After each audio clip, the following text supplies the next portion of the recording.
capítulo de número 27. Números, o capítulo de número 27.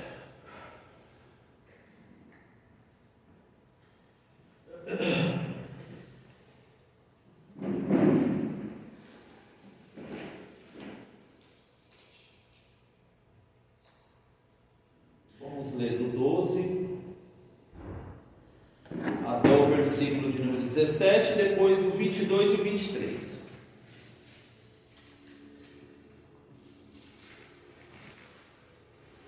Números 27, do versículo de número 12 ao versículo de número 17, depois o 22 e o versículo 23.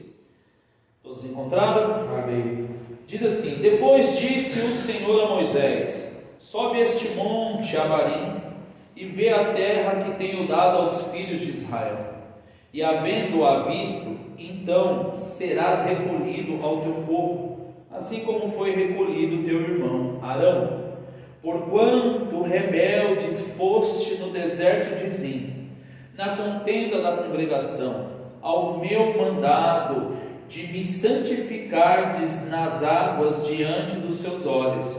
Estas são as águas de Meribá, de Cádiz, no deserto de Zim. Então falou Moisés ao Senhor, dizendo: ó Senhor, Deus dos espíritos de toda a carne, ponha um homem sobre esta congregação, que saia diante deles e que entre diante deles, e que os faça sair e que os faça entrar, para que a congregação do Senhor não seja como ovelhas que não têm pastor. Versículo 22. E fez Moisés como o Senhor lhe ordenara, porque tomou a Josué e apresentou-o perante Eleazar, o sacerdote, e perante toda a congregação, e sobre ele pôs as mãos e lhe deu mandamentos, como o Senhor ordenara pela mão de Moisés. Amém. Glória a Deus. Uma palavra que o Senhor hoje há de tratar conosco sobre não apenas obediência, mas também liderança. Sermos obedientes, mesmo que a obediência custe a nossa vida. Como é que nós nos portaríamos se porventura assim fosse por Deus designado sobre a nossa vida? O Senhor pede para Moisés: reúne o povo e conta todo o povo. E assim Moisés o fez. Após fazer a contagem, Deus agora, como está um pouquinho antes, eu só quero pegar o subtítulo, dá a lei acerca da divisão da terra. Então o Senhor reúne o povo e Moisés obedece. Depois o Senhor também dá ordem como seria o processo da divisão, e Moisés também obedece. E depois vem a lei a respeito acerca da herança, porque chega diante de Moisés uma causa referente a umas filhas que havia perdido o pai pelo seu pecado no deserto, e após perder na lei judaica ou na lei hebraica no tempo, quando assim acontecia, a herança daquele pai não era dada às filhas, mas sim ao irmão. Tinha que ser do sexo masculino. Por isso, da lei a respeito das heranças. Depois é só ler o 27, a partir do versículo 1, para que haja um melhor entendimento a respeito do porquê tomou esse subtítulo, a lei acerca das heranças. E após toda essa obediência de Moisés, agora o Senhor diz para ele: sobe para o monte, e lá no monte você vai olhar e verás a terra que eu prometi que lhe daria aos teus pais, Abraão, Isaque e Jacó. E ele lá no livro de Deuteronômio dá mais detalhado a visão que aquele homem tinha a respeito da promessa. Lá no livro de Deuteronômio, se eu não me engano, a partir do versículo 33 ou 34, depois vocês olham, e ele começa a olhar tudo, porque a visão era muito ampla.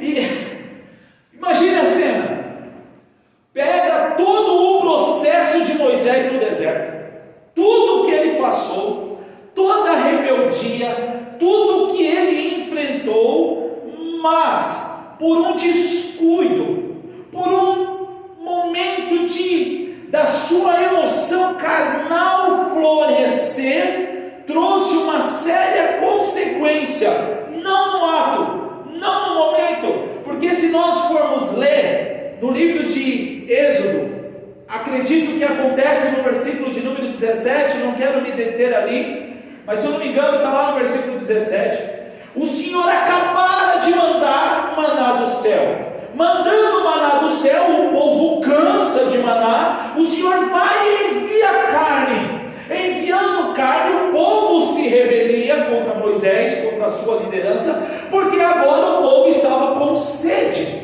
Observem, eles veem de um milagre, enjoa da carne, do pão, depois vem a carne, e depois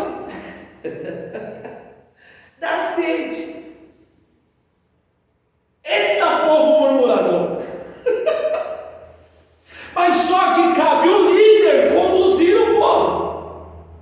Você vê Deus provendo o alimento, aí o povo questiona, você vê Deus provendo a carne.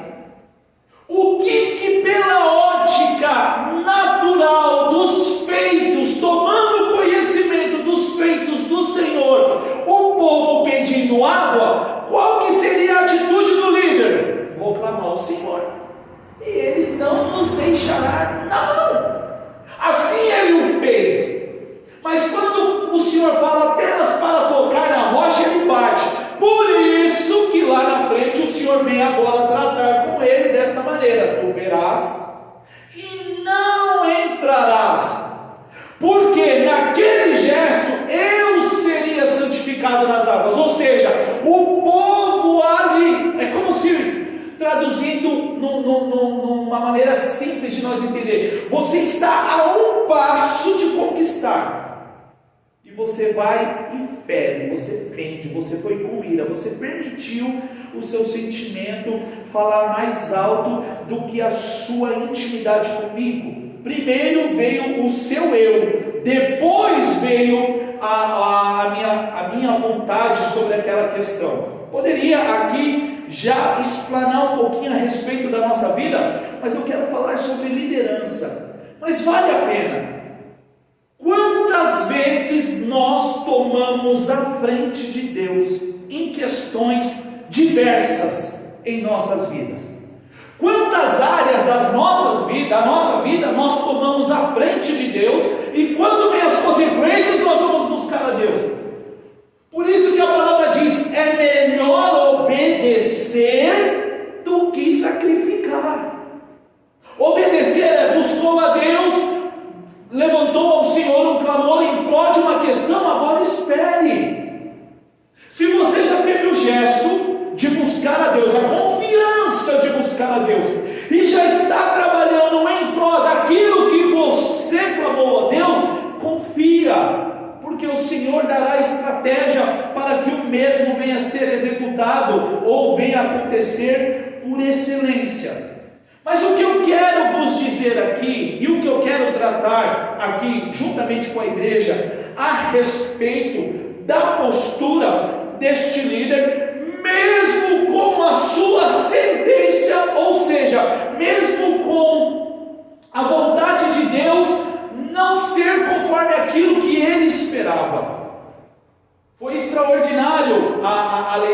inicial pelo pastor Eduardo, que já veio de encontro a isso.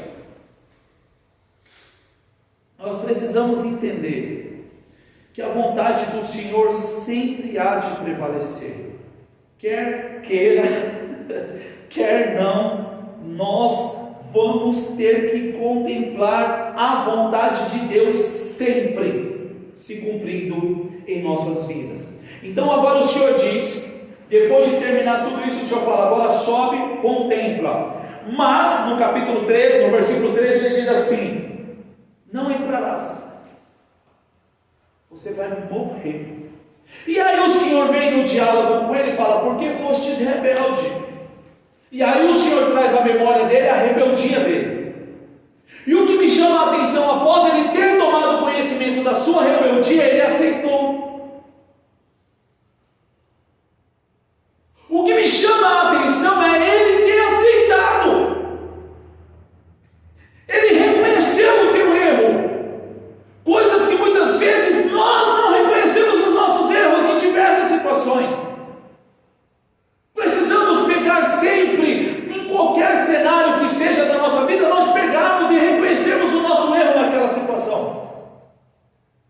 Aquele pai vê os discípulos de Jesus não conseguirem expulsar aquele mal, aquele espírito imundo do seu filho. Chega diante de Jesus e fala assim: o Senhor pode expulsar o espírito do meu filho. Ele falou: sim, mas tudo é possível ao que crê. E a resposta dele é sensacional: eu creio, Senhor, mas ajuda-me na minha incredulidade.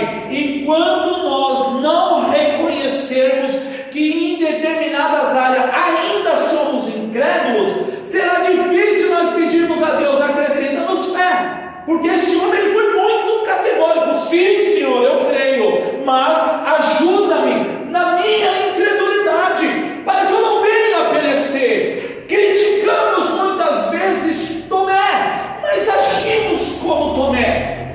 Muitas vezes eu preciso ver para crer, mas o Senhor diz que mais felizes serão aqueles que não viram, mas creram. Que seja nós nesta noite tomando conhecimento dos nossos erros e pedindo a Deus: nos ajude, Senhor, na nossa incredulidade, nos ajuda, Senhor, na nossa fragilidade, nos ajude, Senhor, no nosso cochoar em dois pensamentos, nos ajude, Senhor, neste duplo ânimo, uma hora muito mega, hiper, super, mas outra hora tão prostrado. Senhor, nos ajude, nivela-nos nestas áreas que nós estamos apresentando ao Senhor aqui nesta noite. Ele aceita a sentença do Senhor.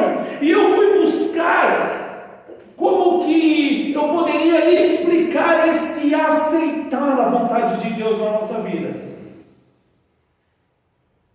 Em Hebreus, capítulo de número 12,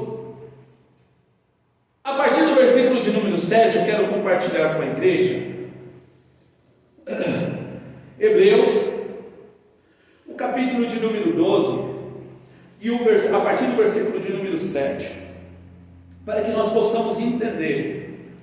O homem reconhece: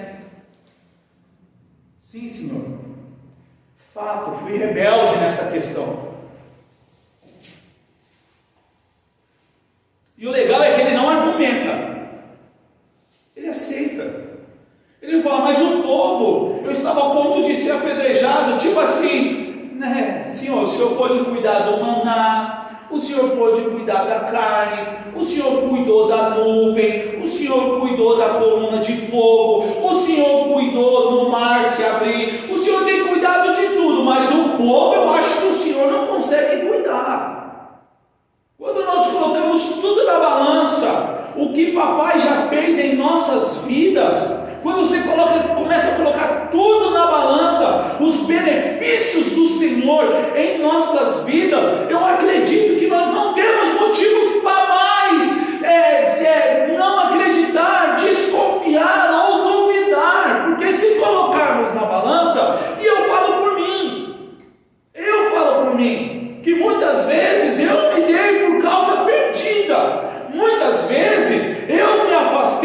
caminhos do Senhor, porque eu tinha vergonha, eu achava que o Senhor não ia mais me perdoar. Mas hoje, quando eu vejo tudo que Ele fez, os cuidados dEle, como Ele me alcançou, não tem mais como retroceder. É difícil eu murmurar, é difícil, eu reclamo sim, mas murmurar não. Muitas vezes eu reclamo de coisas do dia a dia, de um desejo, de algo pessoal, familiar, mas murmurar de Deus não. Por quê? Porque quando põe-se na balança, não tem como. Quem eu era e que o Senhor fez na minha vida, tenho muito mais eu para glorificar do que questionar. Não que seja fácil, mas a mão dele está estendida, e essa certeza precisamos ter dentro de nós.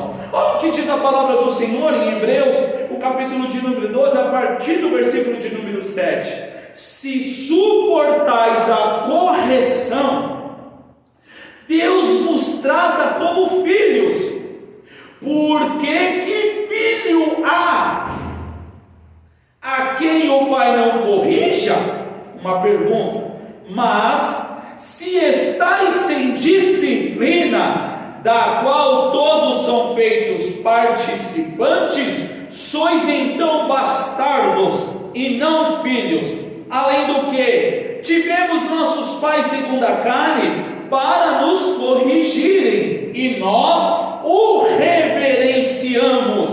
Não nos sujeitaremos muito mais ao Pai dos Espíritos para vivermos? Uma pergunta. Porque aqueles, na verdade, por um pouco de tempo, nos corrigiam, como bem lhes parecia, mas este para nosso proveito, para sermos participantes da sua santidade. E na verdade, toda correção ao presente não parece ser de gozo, ou seja, de alegria, se não de tristeza, mas depois produz um fruto pacífico de justiça nos exercitados por ela. Vou ler de novo. Mas depois produz um fruto pacífico de justiça nos exercitados por ela. A correção dói, a correção traz-nos dúvida do amor. Fala, por que isso me sobrevém? Porque tudo isso está acontecendo, mas lá na frente a gente começa a entender primeiro o fruto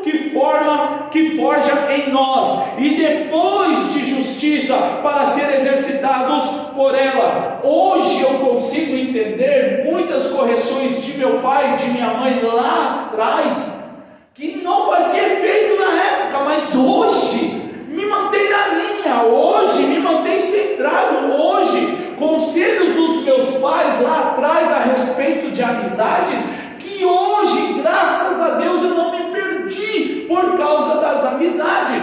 Muitas vezes me custou uma chinelada, muitas vezes me custou um castigo, e vale a pena aqui falar algo para todos que aqui estão e os que nos assistem. Eu lembro como se fosse hoje, na 5ª série, eu resolvi me aventurar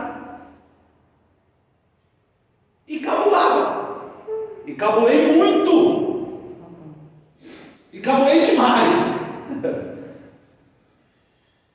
Finalzinho de ano, tomei bomba. Seu Maílson, meu pai, não me bateu, mas me deixou de castigo as férias inteiras. Naquela época, as férias eram de 2 meses e meio.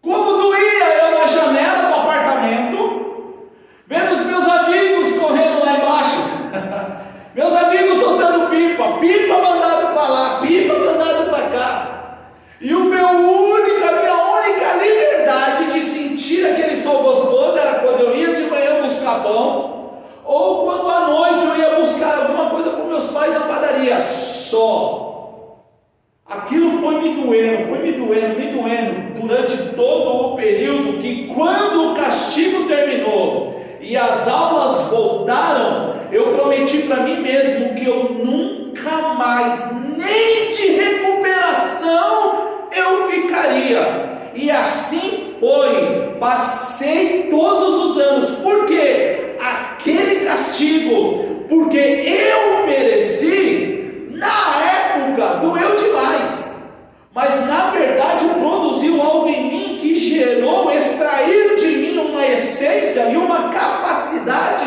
de não mais, nem de recuperação ficar, porque não queria mais repetir o processo. É isso que nós precisamos entender aqui. Aceita a correção, assuma os seus erros e deixe de ser aquela pessoa rancista. Eu nasci assim e ponto final. Não, papai muda, papai faz vaso novo, faz nova criatura, e as coisas velhas passaram, tudo se fez novo. Entenda isso, senão virá mais correção, e assim até nós aprendermos, porque papai nos ama.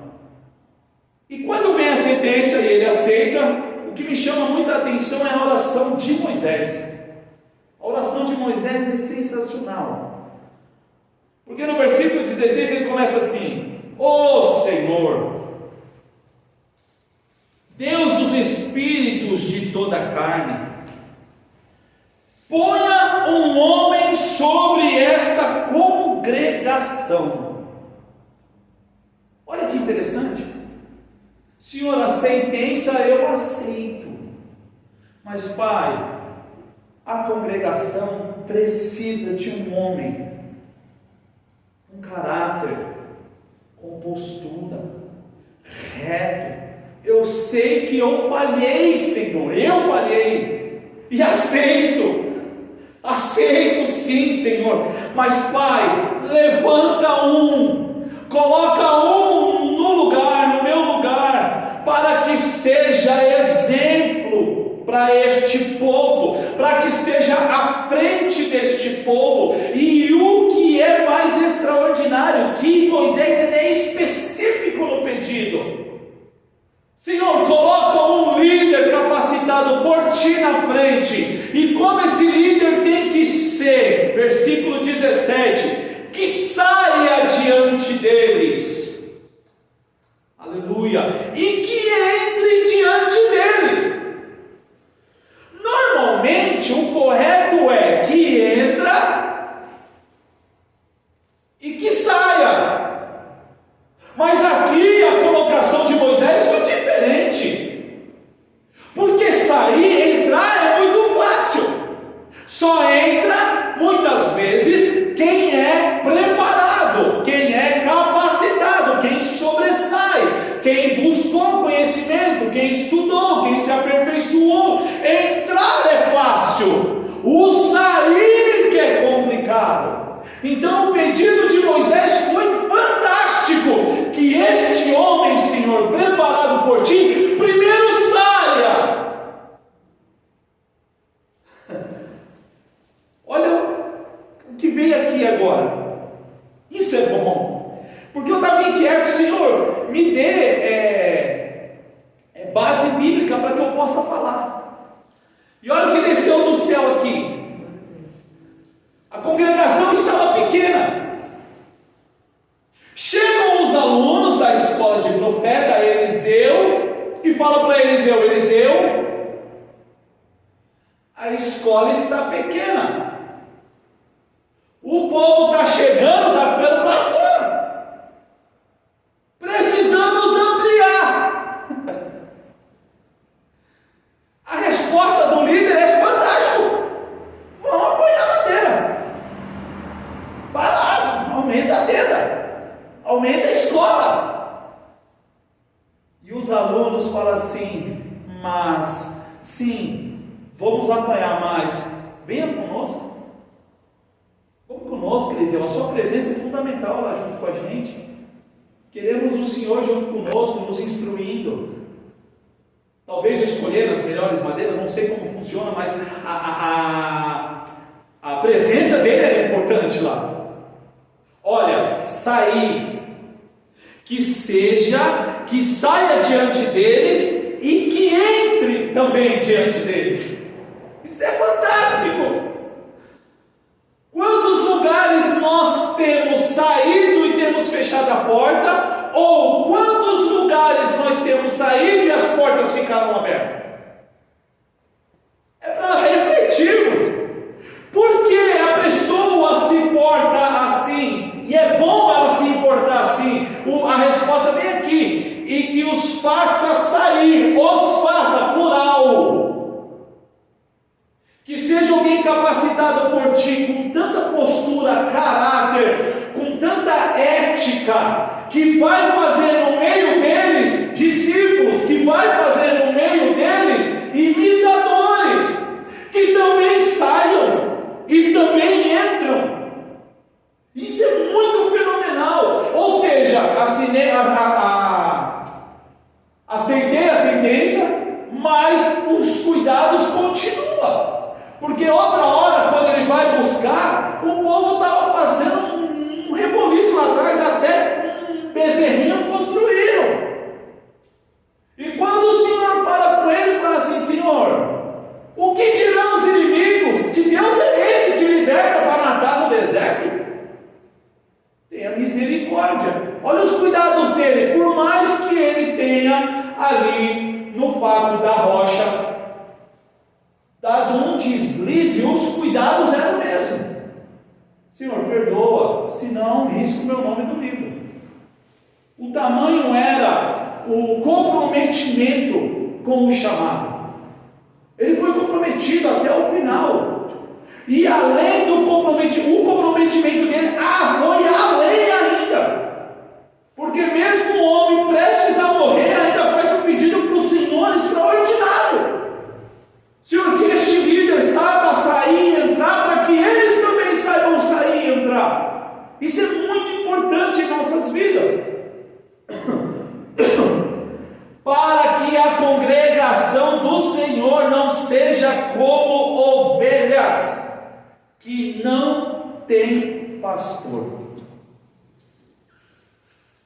Tipo assim, Senhor, olha,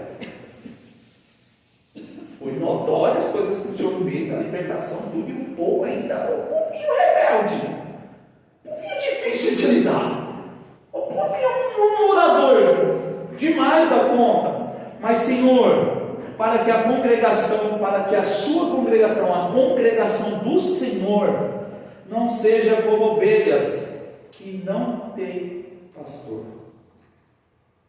Para quem ainda não ouviu, tem uma mensagem do nosso pastor Eduardo também falando a respeito de como se portar como ovelha. Mas os cuidados aqui de Moisés era para a liderança.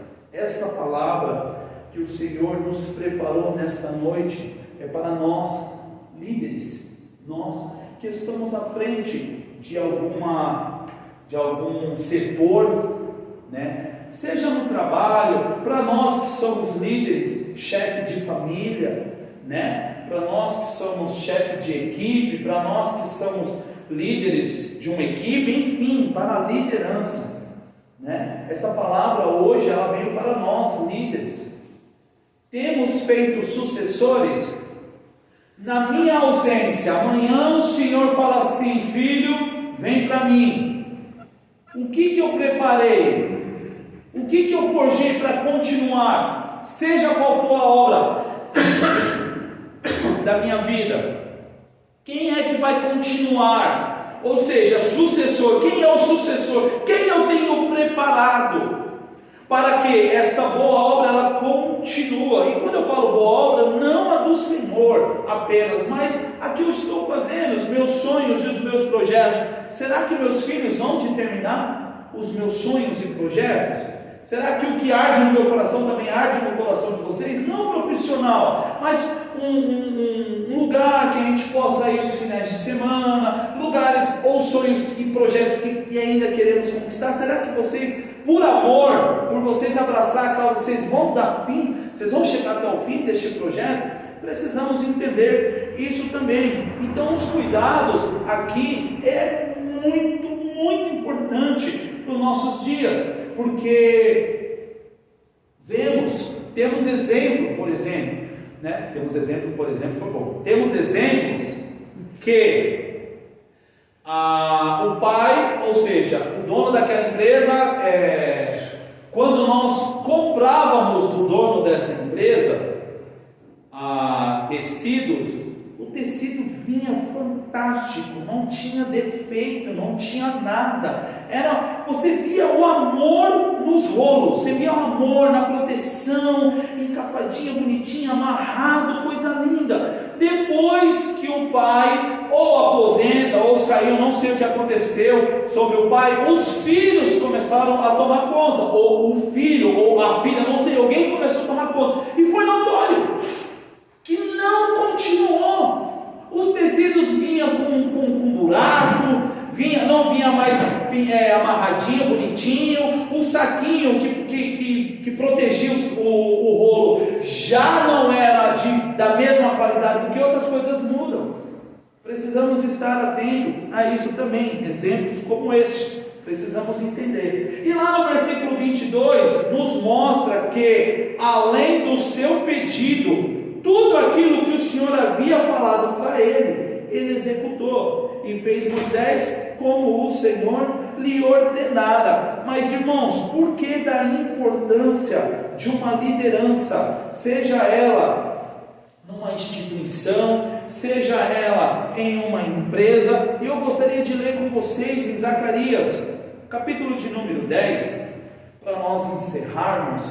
Eu espero que possamos aí não somente ouvir, mas praticar tudo aquilo que está sendo falado aqui, sobre aceitar a vontade do Senhor, sobre se preparar os líderes, preparar os sucessores, pessoas que hão de continuar a obra. E lá em Zacarias, o capítulo de número 10, que tem por subtítulo ou título promessas feitas a Israel, também vem nos tratar sobre liderança, e algo que nós precisamos entender, precisamos compreender.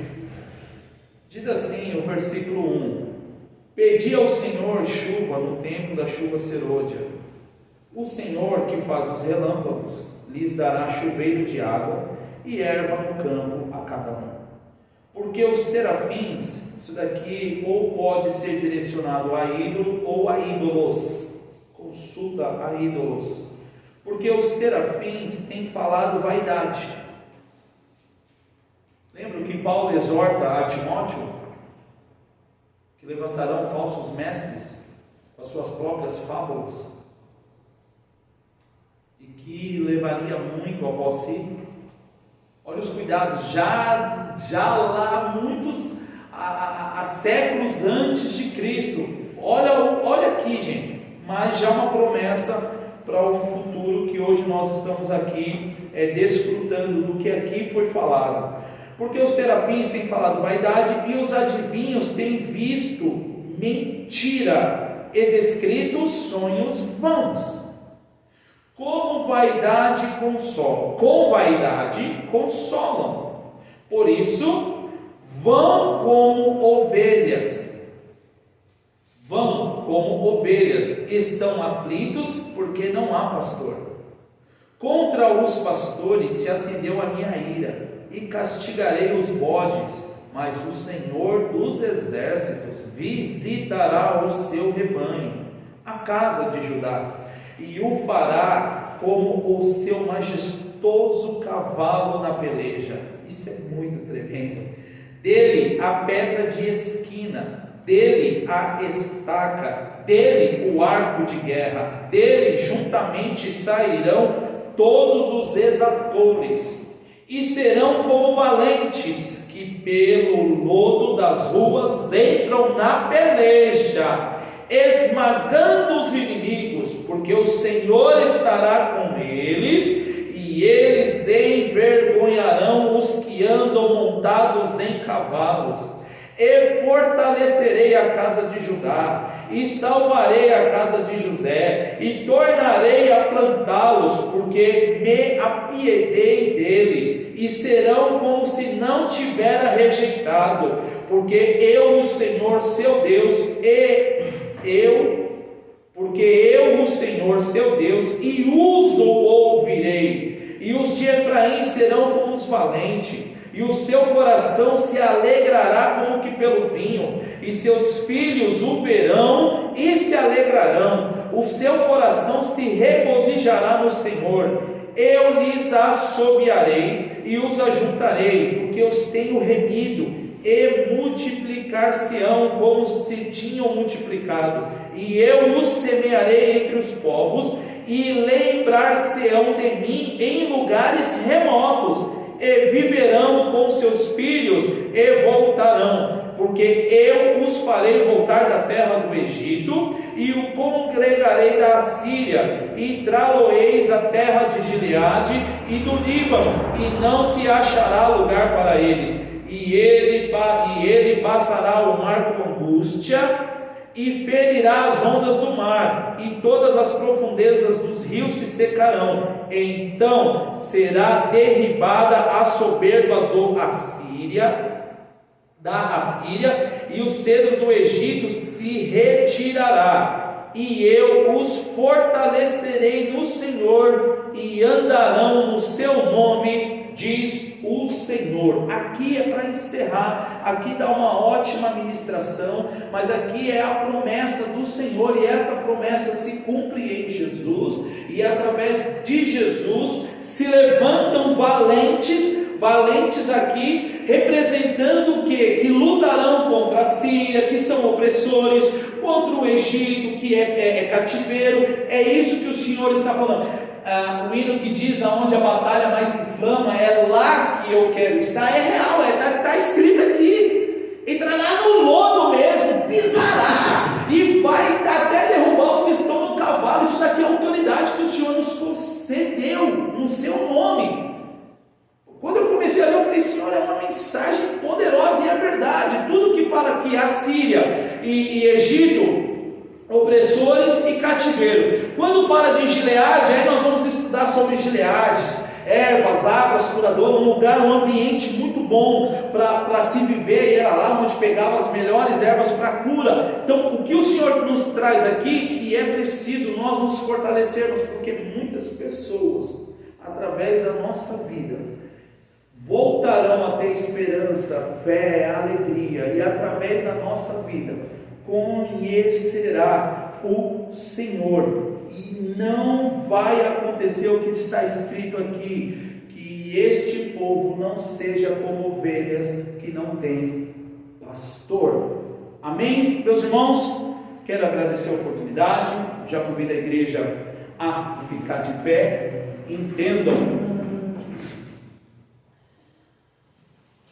para a glória do Senhor, entendam. Finaliza com a minha esposa, por favor.